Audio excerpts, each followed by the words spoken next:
In this video, I would like to talk through and demonstrate palpation of bony landmarks at the foot and ankle.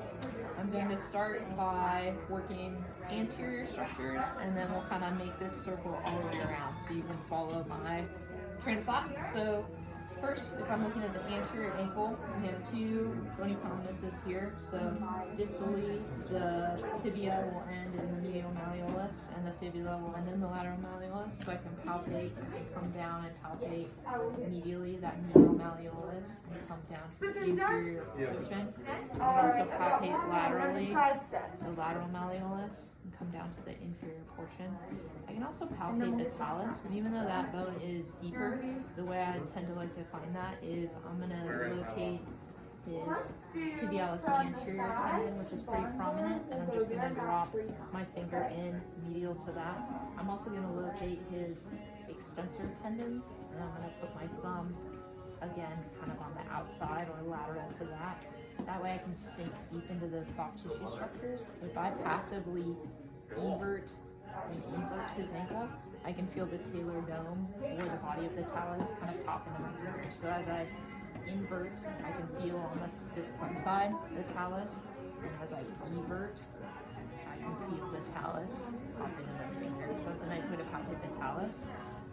On the lateral side of his ankle, I can palpate, I can follow his, coming from this fifth digit, the phalanges into the metatarsals, and I'm looking for here this landmark, which is the fifth styloid process of the fifth metatarsal. That's going to be a key landmark. I can also find, if I drop distally from that lateral malleolus, I can drop down and find the calcaneus. If I work along the border of the calcaneus distally, I can find, push in a little bit more firmly, I can find the cuboid bone. So that's going to be the cuboid. If I work my way around to the plantar surface of the foot, I can push deep and palpate the calcaneus. I also want to palpate some landmarks on that calcaneus. I'm going to palpate the medial calcaneal tubercle, which is going to be the insertion, one of the key insertions for the plantar fascia. I can palpate the lateral calcaneal tubercle, and notice I'm applying a good amount of pressure to sink deep below that fat pad. If I move to the medial side of the ankle, you palpate along the border of the calcaneus again, dropping from the medial malleolus down.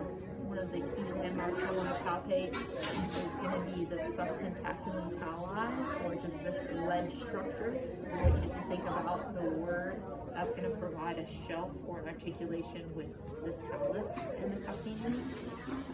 And it's also going to be a landmark with which tendons run underneath, so we'll discuss that in the soft tissue palpation video. I can also move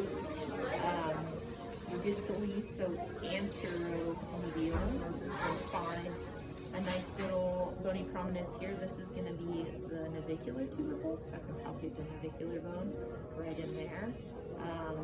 The other things that I can palpate on the foot and ankle are going to be the metatarsals across the top of the foot through here, and then their articulations as they come down into the phalanges. So if people are having toe pain, I can definitely go through and palpate the different metatarsals, phalanges, and then these different joint areas. I won't go through each one because that's kind of tedious, but know that those are definitely things that you're going to want to palpate if patients have symptoms there.